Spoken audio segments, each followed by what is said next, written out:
اللہ کی بارگاہ میں دعا ہے کہ وہ ہماری اس محفل کو اپنی عبادت قرار دے، اسے اپنے قرب کا وسیلہ بنائے۔ قادر مطلق اور فیاض مطلق ہے، اس کی بارگاہ میں دعا ہے کہ وہ زبان پر ایسے لفظ آنے کی توفیق بخشے جس میں اس کی رضا اور خوشنودی اور امام زمانہ کی تائید سے ایک بار پھر اپنی زبانوں کو معطر کرے محمد و آل محمد ضرور بھیج سکے۔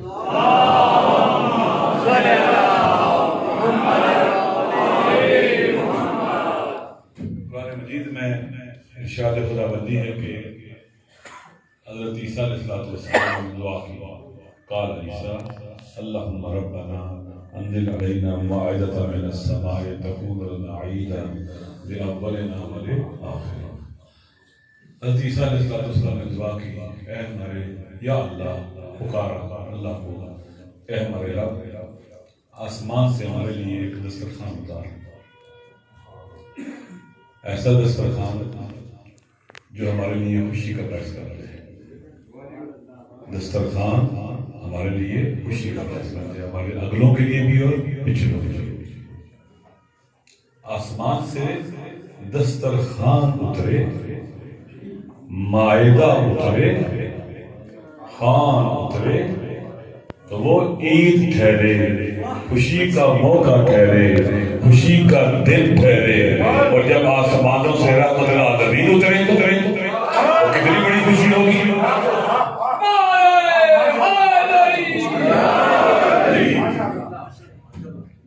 قرآن میں ہے افلا یتدبرون القرآن ام علی قلوب اقفالها۔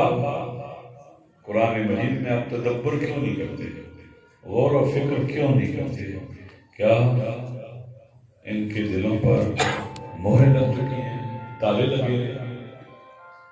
اسی آیت میں انسان غور و فکر کرے تو نبی کہہ رہے ہیں اگر آسمان سے مائدہ آسمانی، دسترخوان آسمانی آ جائے تو ہمارے اگلوں کے لیے بھی عید ہے، ہمارے پچھلوں کے لیے بھی عید ہے۔ نہیں، خوشی کا موقع ہے عید ہے، یعنی جو علماء نے ترجمہ کیا ہے انہوں نے کہا کہ خوشی کا موقع ہوگا ہمارے لیے، ہمارے اگلوں کے لیے بھی۔ اور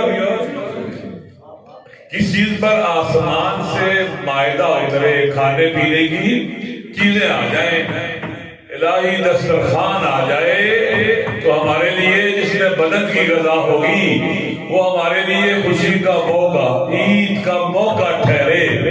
اور جس دن آسمانوں سے آخری نبی اترے، رحمت العالمین اترے، ہادی برحق اترے، وہ ہمارے لیے عید کا دن نہیں ہوگا، جشن کا دن نہیں ہوگا، خوشی کا موقع نہیں ہوگا۔ خوشی ہو تو کیا کرتے ہیں؟ چراغاں کرتے ہیں، جشن مناتے ہیں، محفلیں ہوتی ہیں، خوشی کا اظہار ہوتا ہے۔ ہر وہ خوشی کا اظہار جو شریعت محمدی میں حرام نہیں، وہ جائز ہے۔ جو حلال اور حرام کے ساتھ، جو حرام کے ساتھ ٹکرائے نہیں، حرام میں سے نہ ہو۔ اور حدیث بھی ہے کل شیء لک حلال حتی تعلم انہ حرام، ہر چیز آپ کے لیے حلال ہے مگر وہ جس کا علم ہو جائے کہ یہ حرام ہے۔ لہذا ہمیں کہیں قرآن میں حدیث میں کوئی حدیث نہیں ملتی، کوئی آیت نہیں ملتی کہ جس نے میلاد النبی منانا جائز نہیں ہے، حرام ہے، حلال ہے اور سب سے بڑا حلال ہے۔ بہرحال میں آپ سب کو اس بابرکت اس مہینے میں جو بابرکت مہینہ ہے اور میلاد النبی کے ایام ہے اور میلاد صادق آل محمد کے ایام میں آپ سب کو ہدیہ تبریک و تہنیت پیش کرتے ہیں۔ اور کچھ باتیں ایسی کہ جو ہمارے لیے بھی مفید ہوں۔ دیکھیں اللہ کے نبی آئے تھے، کس لیے آئے تھے؟ خود فرمایا، کچھ قرآنی آیات ہیں، کچھ روایات ہیں۔ انما بعثت لاتمم مکارم الاخلاق، مجھے اس لیے بھیجا گیا ہے تاکہ میں کریمانہ اخلاق کو کمال بخشوں۔ جو بھی شے وجود رکھتی ہے اس کے درجات اور مراتب ہیں، جیسے روشنی وجود رکھتی ہے اس کے درجات اور مراتب ہیں، صبر وجود رکھتا ہے اس کے درجات اور مراتب ہیں، علم وجود رکھتا ہے اس کے درجات اور مراتب ہیں۔ انما بعثت لاتمم مکارم الاخلاق، میں اس لیے بھیجا گیا ہوں کہ میں کریمانہ اخلاق کو کماتا ہوں، آخری حدوں تک پہنچاتا ہوں، یا یوں کہوں کہ کریمانہ اخلاق کو میں معراج عطا کرتا ہوں، عروج اور بلندی اتنی کہ سب سے بڑی بلندی بن جائے گی۔ میں اس لیے پاک اخلاق، پاکیزہ اخلاق، اللہ نے کیا کہا؟ انک لعلی خلق عظیم۔ قرآن میں خالق کائنات پوری کائنات کو متاع قلیل کرے، متاع قلیل کرے، اور اخلاق پیغمبر کو خلق عظیم ہے۔ وہ اخلاق کتنا عظیم ہوگا جو اس عظیم کی نگاہوں میں عظیم ٹھہرے، جس کی نگاہ میں ساری کائنات متاع قلیل، اس کی نگاہ میں اخلاق کے پیغمبر عظیم تھی۔ انک لعلی خلق عظیم۔ لہذا سب سے پہلے ہم نے یہ سیکھنا ہے کہ ہمارا اخلاق کریمانہ ہوتا ہے۔ ہمارا نبی ہمیں با اخلاق بنانے کے لیے آیا، متخلق بنانے کے لیے آیا۔ میں آج پڑھ رہا تھا یہاں تک کہ آپ نے منع کیا ہے کہ حیوانوں کو بھی گالی نہ دو، حیوانوں کو بھی گالی۔ عجیب، جب سے میں نے پڑھا انسان متحیر ہو جاتا ہے۔ اخلاق، آپ کی زبان پاکیزہ، آپ کے ہاتھ پاکیزہ، آپ کا وجود پاکیزہ، ایسے متخلق اور با اخلاق بن جاؤ کہ آپ کے اندر سے اخلاق کے سوتے ٹوٹے چشمے نکلے، ایسے ہو جائے عالی ترین اخلاق۔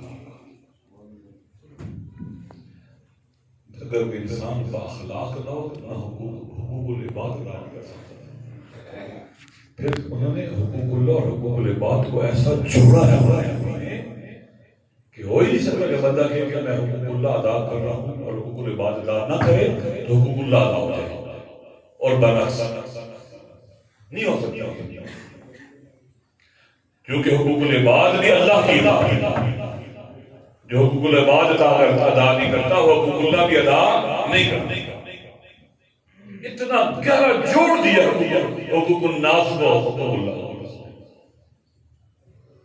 ہماری ذمہ داری کیا ہے کہ ہمارے اطراف میں، محلے میں، گاؤں میں، شہر میں گھومیں پھریں، محروم مظلوم، مشکلات کا شکار، سفید پوش، جو لوگ مشکلات کا شکار ہیں، ہم ان کا حق ادا کریں،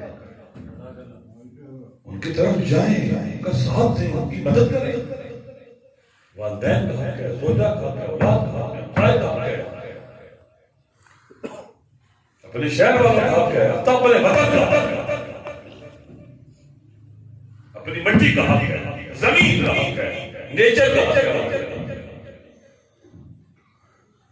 آپ آئے حقوق الناس اور حقوق اللہ کا پورا نظام لے کے، سسٹم لے کے آئے، لہذا ہمیں ان پر عمل کرنا ہوگا، ان کی تعلیمات پر عمل کرنا ہوگا۔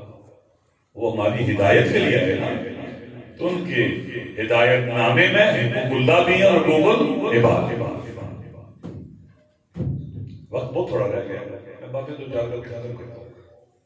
پھر آپ آئے، قرآن نے کہا یَضَعُ عَنْهُمْ إِصْرَهُمْ وَالْأَغْلَالَ الَّتِي كَانَتْ عَلَيْهِمْ۔ غلامی کی زنجیروں کو توڑ کر انہیں آزادی دلانے کے لیے، غلامی کی زنجیروں کو توڑنے کے لیے، وہ جو گلے میں توق ڈال دیے گئے تھے انہیں اتارنے کے لیے، حر بنانے کے لیے آئے۔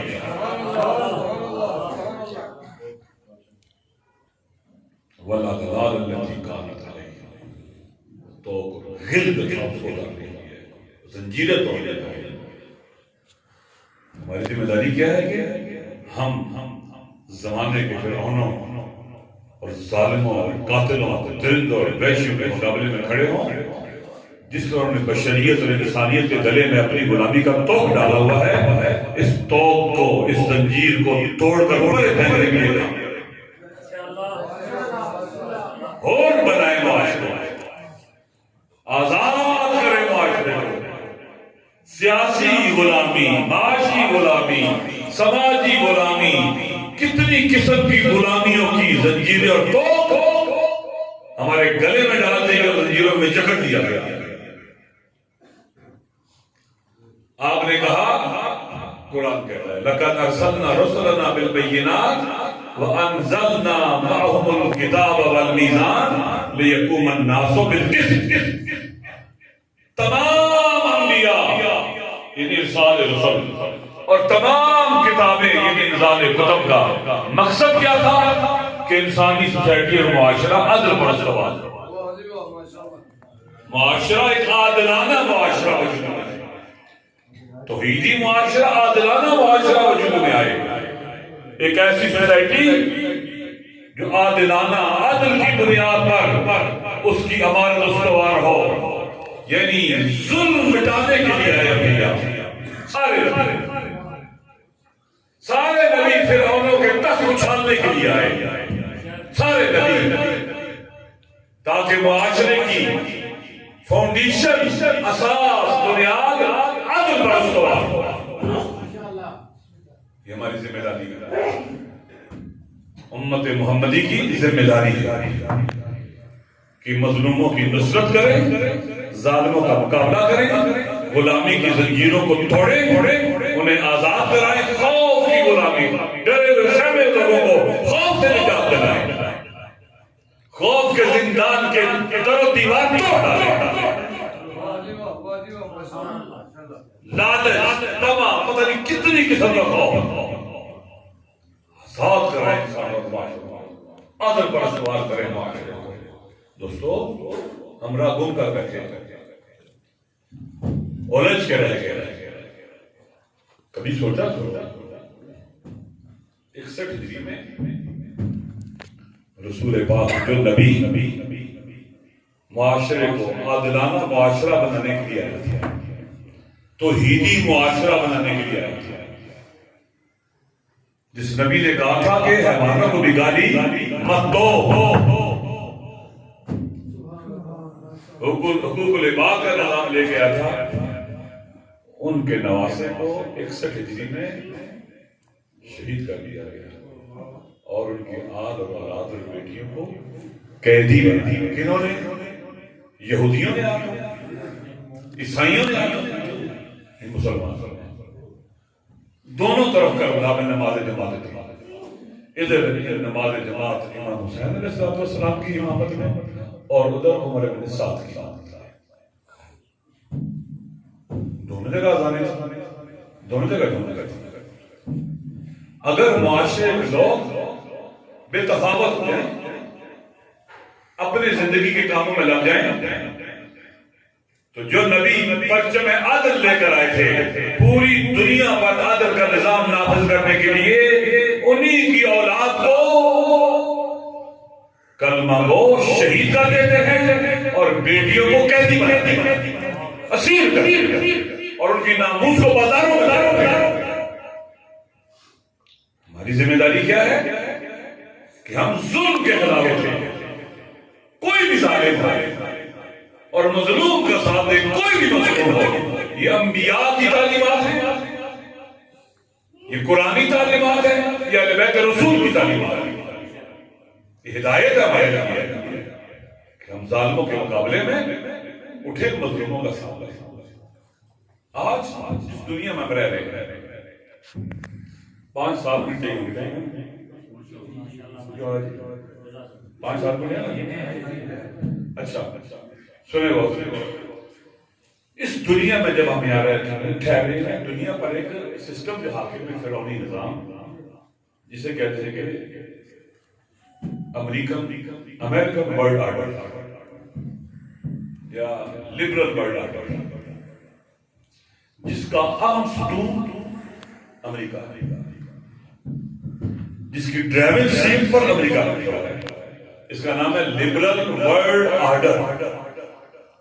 یعنی ایسا دنیا کا نظم اور نظام جو لبرلزم کی بنیاد پر ہے. اس کی سیاست لبرل آئیڈیالوجی کی بنیاد کے اوپر سیکولرزم کہتے ہیں. اس کی معیشت لبرل آئیڈیالوجی کی بنیاد پر جسے کیپٹلزم کہتے ہیں. اس کی ایجوکیشن تعلیم و تربیت لبرل آئیڈیالوجی کی بنیاد کے اوپر ہے. اس کا حقوق لا اور رائٹس کا نظام بھی لبرل آئیڈیالوجی کی بنیاد کے اوپر ہے. اس کا سماجی نظام بھی لبرل آئیڈیالوجی کی بنیاد کے اوپر ہے. اور اس کا اخلاق بھی لبرل آئیڈیالوجی کی بنیاد کے اوپر ہے. لبرلزم ایک پورا ضابطۂ حیات ہے جو آکسفورڈ میں، کیمبرج میں، ہارورڈ میں، دنیا کی بڑی بڑی یونیورسٹی میں پڑھایا جاتا ہے. لہذا پولیٹیکل سائنس پر کتابیں لکھتے ہیں، سوشیالوجی پر، اکنامکس پر، لا پر، رائٹس پر، ایتھکس اور مورلز کے اوپر، تعلیم اور تربیت کے اوپر کتابیں لکھتے ہیں، انٹرنیشنل ریلیشنز کے اوپر کتابیں لکھتے ہیں. یہ پورا وہ سسٹم ہے جو اکیڈمک بھی ہے، تھیوریٹیکلی پڑھاتے بھی ہے اور پریکٹیکلی نافذ بھی. اس کے تحت پوری دنیا کو چلا رہا ہے جس کی بنیادی روح میٹرلسٹک ہے، مادی ہے. چونکہ وہ اس پوری دنیا کے سیاسی، سماجی، حقوقی، اخلاقی ہر قسم کے سسٹم کو خدا سے الگ تھلگ رکھے ہوئے، کاٹے ہوئے. ان کی پولیٹیکل سائنس کا خدا اور آخرت سے کوئی تعلق نہیں. ان کی سیاست میں خدا نہیں، معیشت میں خدا نہیں، ان کی سماجی اصولوں میں خدا نہیں، ان کے قانون اور لا میں خدا نہیں، ان کے اخلاق میں خدا نہیں، ان کی تعلیم و تربیت میں خدا نہیں. یہ آخرت نہیں. یہ ایک وحشی درندہ نظام ہے جو ہم پر حاکم رہنے میں. اس کی قتل و غارت گری اور بربریت آپ نے گزشتہ کئی دہائیوں میں دیکھ لی ہے. کتنا درندہ وحشی سسٹم اور نظام، قاتل نظام ہے. یہ مسلط ہے دنیا کے اوپر. اس کے مقابلے میں کون کھڑے ہوئے؟ انقلاب اسلامی ایران کے بعد پہلے بھی اور بعد میں امام خمینی قدس سرہ. اور اس مقابلے میں انہوں نے بہت قربانیاں دی ہیں. 8 سال جنگ، انسرجنسی، بغاوت، منافقت، نفاق، قتل و غارت گری پوری دنیا کے ساتھ کرایا. اور آج یہ نظام ٹوٹ رہا ہے. یہ نظام ٹوٹ رہا ہے. انہوں نے اس نظام کو باقی رکھنے کے لیے 7,000 ارب ڈالر ویسٹرن ایشیا جسے مشرق وسطیٰ کہتے ہیں وہاں خرچ کیا. 7,000 ارب کہتے تھے کہ شام کو اس پورے ریجن کو توڑ کر ری سائز کر کے ری شیپ کر دیا جائے تاکہ چھوٹے چھوٹے ملک بن جائیں. کویت قطر کی طرح چھوٹے چھوٹے تاکہ گریٹر اسرائیل بن جائے اور امریکہ صدیوں تک دنیا میں مسلط ہو جائے اور اسرائیل نہ ہو. اسرائیل شکست کھا گیا، شام میں شکست کھا گئے، عراق میں شکست کھا گئے، یمن میں شکست کھا گئے، ایران میں شکست کھا گئے. اس فرنٹ لائن کے اوپر شکست کھا گئے. نہیں توڑ سکے ان ممالک کو. سیاسی بحران کھڑے کر رہے ہیں، سیکورٹی کے بحران کھڑے کر رہے ہیں، اصلی ہدف نہیں حاصل کر رہا. اسرائیل اپنے دیواریں کھڑی کرنے پر مجبور ہو گیا. حزب اللہ سے شکست پر شکست کھا رہا اور جنگ اسرائیل کے اندر چلی گئی. آج غزہ سے فلسطین کے مظلوم تل ابیب ایئرپورٹ کے پر میزائل بھی مارتے ہیں، ڈرون حملے بھی کرتے ہیں اور مقابلہ کرتے ہیں. جنگ اسرائیل کے اندر چلی گئی. ٹوٹ رہا ہے یہ عالمی نظام. اور اس کو کہتے ہیں جب ٹوٹ رہا ہے تو یورپ و ویسٹ سے یہ پاور شفٹ ہو رہی ہے ایشیا اور ایسٹ کی طرف. ایشیا کی طرف شفٹ آف پاور شفٹ ہو رہا ہے. وہ پوری کوشش کر رہے ہیں یہ نہ ہو، سلو ہو جائے، ویک ہو جائے. ایشیا کی طرف شفٹ آف پاور ہوگا تو پاکستان ایشیا کا دل ہے. دل 5 ارب انسانوں کی کنیکٹیوٹی کا ہب ہے. 5 ارب انسانوں کو ملاتا ہے آپس میں. گیٹ وے ہے پورے ایشیا اور ایسٹ کے لیے. بہت لہذا جب وہاں شکست کھا گئے نہیں توڑ سکے، اب پاکستان. یہ جو بھی پاکستان میں جو کچھ ہو رہا ہے اس کے پیچھے امریکہ ہے. اس کے پیچھے اسرائیل ہے، اس کے پیچھے اسلام دشمن قوتیں ہیں، بکھرے ہوئے ملک لوگ ہیں۔ پاکستان کو بحرانی کرنا چاہتے ہیں، ایک شیعہ سنی مسئلہ کھڑا کیا جائے، آپس میں اتنا تفرقہ نفرتیں پھیلا دو کہ پاکستان میں جانے کے لیے بھی اکٹھے کھڑے نہ ہو، اعتماد نہ کریں، ان میں اتنے شکوک و شبہات پیدا کر دو کہ ایک دوسرے کو دیکھ نہ سکیں۔ پاکستان پر خدا نہ خاصا اگر مصیبت آئے یہ اکٹھے نہ ہو سکے اور پاکستان کو جو نقصان پہنچنا چاہیے وہ پہنچا دیں گے۔ یہ ایک کام محرم سے پہلے شروع ہوا، پلاننگ کے درس سے ایران سے جب زائرین آئے واپس، کہا یہ زائرین کورونا لے گئے، یہ باقاعدہ اس سے دو چیزوں کو نشانہ بنایا گیا تھا، ایک اہل تشیع کو، دوسرا مذہب کو۔ یہ بازاروں پر جاتے ہیں تو وہاں سے بیماریاں لے کے آتے ہیں، حالی لے کے آتے ہیں، مذہب نشانے کا اور شیعہ کہ وہاں گئے اور ان کا کورونا لے کے جس ایران نے ان کو شکست دی تھی دے رہا تھا، اس کے بدنام کو دھکا دے کر لگا، جب اسی وقت 20-25 پاکستانی گمنار بشر میں رہ کسی کو نہیں ڈالا۔ زائرین جاتے ہیں کعبہ سلام لے کے جاتے ہیں، وہ نہیں لے آتے ہیں، پھر حضرت زہرا کا مسئلہ شروع کر دیا، اختلاف کے خلاف، حضرت ابو طالب علیہ السلام کے خلاف شروع کی تفرقہ، پھر محرم کے خلاف ہمارا مکتب اپنے اہل سنت بھائیوں کے مقدسات کی توہین کو حرام گناہ کبیرہ سمجھتا ہے۔ اگر میں توہین کروں گا میں نماز پڑھانے کے قابل نہیں ہوں، میں توبہ کروں گا پھر نماز پڑھوں گا۔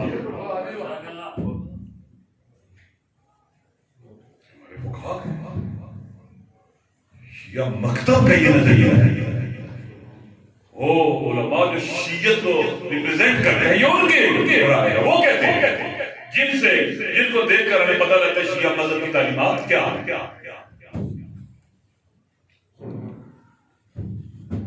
وقت نہیں ہے فتاویٰ کو بیان کرنے کا، اللہ ہمارے ائمہ نے بھی تاکید کی ہے، ہمارے علماء نے بھی تاکید کی ہے، کچھ نماز ائمہ علیہ السلام نے کہا، امام جب صدر نے کہا جاؤ اپنے لسنت بھائی مریض و عیادت کرو، تشیع جنازے میں جاؤ، اکٹھے رہو، جڑ کے رہو، مل کے رہو، چھٹے امام کی روایت ہے۔ لہذا ایک بندے کی کرسی کو جو نا ہمارا شیعہ مذہب کا نمائندہ ہے، ایک سارے شیعہ علماء اور کلام مراجع سارے کہیں یہ حرام ہے، ایک آدمی کہہ دے غلط بات کرے، توہین کرے، حرام کا ارتکاب کرے، گناہ کرے تو اس کی بات زیادہ اہم ہے، اور تمام تشیعوں کے علماء بزرگوں کی بات بھی حیثیت ہے۔ یعنی آپ بہانہ تلاش کر رہے تھے، آپ فتنہ کرنا چاہتے تھے، آپ لڑنا چاہتے تھے، آپ ماحول کو خراب کرنا چاہتے تھے، اور آپ وہی تھے جنہوں نے بعد میں یزید تباکرہ رکھا، آپ وہی تھے۔ کدھر کا ہے جانا چاہیے تفرقہ ہے، ایک دوسرا سیاسی کو رکھا، سیاسی یہ ایک کام فرقہ واریت پھیلا۔ لہذا میں کہتا ہوں کہ ہمارے علماء نے بھی کہا ہے، دعویٰ موجود ہے، اگر کل شیعہ سنی یونٹی واجب تھی، آج اوجب ہے، دین کے لیے، مکتب کے لیے اور اپنے وطن کے لیے اوجب ہے۔ سیاسی کو سیاسی طور پر حکومت کو پیرالائز کرو، ان کو پیرالائز کرو، گراؤنڈ بناؤ، پیرالائز کرو، سیاسی کو کھڑا کرو، اور ساتھ ساتھ آرمی کو ویک کرو، ملٹری کو ویک کرو، فوج کو کمزور کرو، فوج کو توڑ دو، اندر رشت پیدا، عوام اور فوج کے درمیان، خود فوج کے درمیان، تاکہ اس ملک کی سرحدوں کی حفاظت کرنے والی دیوار گر جائے، ٹوٹ جائے، تاکہ پاکستان کو توڑ سکے۔ اگر پاکستان ٹوٹتا ہے خدا نہ خاصہ سی پہ ختم، شفٹ آف پاور ختم، پھر بلوچستان ٹوٹے گا، پھر ایران ٹوٹے گا، پھر عراق ٹوٹے گا، ترکی ٹوٹے گا، شام ٹوٹے گا، سرزمین حجاز ٹوٹے گی، یمن ٹوٹے گا، سودان ٹوٹے گا، تمام اسلامی ممالک سارے افریقہ سے لے کر سینٹرل ایشیا سب توڑ دیے جائیں گے اور امریکی منصوبہ کامیاب ہوگا۔ یہ منصوبہ ہے۔ آپ خود سوچیں کہ ایک شخص برطانیہ میں بیٹھ کر دیکھیں، ہمیں اپنی اسٹیبلشمنٹ سے گلے ہیں کہ ضیاء کے دور میں جو پالیسیاں بنائی گئی ان کے نتیجے میں ہم نے 20,000 سے زیادہ جنازے اٹھائے، ہمیں شناختی کارڈ دے کر اتار کے مارا گیا، ہمارے بچے قتل ہوئے، شہید ہوئے، عورتیں مرد سب قتل ہوئے، ہم نے جنازے اٹھائے، یہ ہمیں دکھ ہے، لیکن اس کے مقابلے میں کبھی ایسا کام نہیں کریں گے جس سے ہمارے وطن کو نقصان پہنچے، ہمارے وطن کا امن و امان برباد ہو اور اس کی جو حفاظت کی دیوار ہے اس کو گرا دیا، کبھی نہیں کریں گے۔ وطن سے باہر بیٹھ کر وہاں سے یا گھر سے باہر بیٹھ کر بیان دے رہے ہیں، کوئی غیرت مند آدمی یہ کام نہیں کر سکتا، کوئی شریف یہ نہیں کر سکتا، بدماش کر سکتا ہے، شریف نہیں۔ شاید بدماش نہیں، کوئی باخبر بدماش ہو وہ بھی نہیں کرے گا، یہ کوئی بے غیرت بدماش ہے باہر بیٹھ کر یہ کام کرے گا جو کوئی نہیں کر سکتا۔ گھر آؤ حیدرآباد کے بیٹھے بات کرو، پاکستان آؤ جو کرتی ہے پاکستان کے سے بات کرو۔ اس وقت جب شفٹ آف پاور، ہمارے بارڈر کے دونوں طرف مشکلات اور مسائل اور بھی مشکلات، معاشی مشکلات، کرونا کی مشکلات، پوری دنیا کو امریکہ الجھا رہا ہے اور آپ اندر اٹھتے ہیں اور ایسی باتیں شروع کر دیتے ہیں جس کا الٹیمیٹلی نتیجہ کیا ہے کہ پاکستان کی آرمی کو، فوج کو کمزور کیا، ہدف یہ نتیجہ یہ عوام میں بھی نفرت پیدا کرنے کے خلاف۔ ایک مولانا صاحب اپنے پیروکاروں میں نفرت پیدا کریں، ایک سیاسی پارٹی، کئی 11 سیاسی پارٹیاں اپنے پیروکاروں میں نفرت پیدا کریں اپنی آرمی کے خلاف، یعنی پاکستانیوں کے اندر نفرت پیدا کریں، یہ کہاں کی عقلمندی ہے؟ آپ نے کئی دفعہ منسٹر بنے، وزیر اعلیٰ بنے، حکومتیں کی ہیں، آپ اتنے مالدار ہو گئے کہ پاکستان بہت کمزور ہو گیا، لادر ہو گئے، آپ مالی طور پر بہت موٹے تازے اور پاکستان کمزور ہے۔ یہ آپ کی کرامات ہیں، یہ آپ کے معجزات ہیں آپ کی حکمرانی کے، لہذا اس وقت خطرناک کھیل کھیلا جا رہا ہے جو پاکستان کو برباد کرنا، پاکستان کو بحرانوں میں ڈالنا، اور انشاءاللہ اس مادر وطن کے غیرت مند بیٹے شیعہ سنی پاکستانی اس سازش کو ہم ناکام بنائیں گے۔ ہم انشاءاللہ اس سازش کے مقابلے میں قیام کریں گے، اسٹینڈ لیں گے، کھڑے ہوں گے اور وطن کو برباد کرنے والوں کو انشاءاللہ یہ پیغام جائے گا کہ مادر وطن کے غیرت مند بیٹے بیدار ہیں، ہوشیار ہیں اور میدان میں موجود ہیں۔ اساس وطن کے اساس آزاد ہے۔ اگر یہ حالات نہ ہوں اس طریقے سے مخالفت ہو کریں، ہر کسی کو تنقید کرنے کو، کوئی بھی تنقید سے مبرہ والا نہیں، منزہ نہیں، ہر کسی کو تنقید ہو سکتی ہے، کوئی معصوم تھوڑا نہیں ہے، ہم بھی کرتے ہیں، ہم بھی کرتے ہیں۔ ہم نے کہا حضرت جناب کھاتے تھے، کہتے تھے کہ ہمیں آپ لوگوں کو ہم کہتے تھے لیکن طریقے سے کہتے تھے، عوام میں اپنی آرمی کے خلاف نفرتی پیدا کہتے تھے کہ آپ نے غلط پالیسیاں بنائی ہیں جن کا نتیجہ آج قتل و غارت گری ہے، تکفیریت ہے، دہشت گردی ہے، ناامنی ہے، بربادی ہے، یہ کہتے تھے۔ لیکن آج صورتحال ایسی بن رہی ہے دوستو کہ حالات تیزی کے ساتھ بدل رہے ہیں اور ملک سازشوں کا شکار۔ اس میں ہمارے حکمرانوں کی بھی کمزوریاں ہیں، ہماری اسٹیبلشمنٹ کے لوگوں کی بھی کمزوریاں ہیں، لیکن اس کا نتیجہ یہ نہیں ہے کہ آپ چڑھ دوڑو اور ملک کو برباد کرو۔ یہ وقت اکٹھے ہو کر ملک کو مضبوط کرنے کا ہے، اور شفٹ آف پاور کا جو پروسیس ہے اس کو اپنے حتمی نتیجے تک پہنچانا ہے، طبیعی نتیجے تک پہنچانا ہے، منطقی انجام تک، اور اس میں ایشیا کی شفٹ آف پاور ہے۔ پاکستان ایشیا کا دل ہے، پاکستان بہت طاقتور ہوگا، بہت ترقی کرے گا، بہت پیش رفت کرے گا، دل ہے۔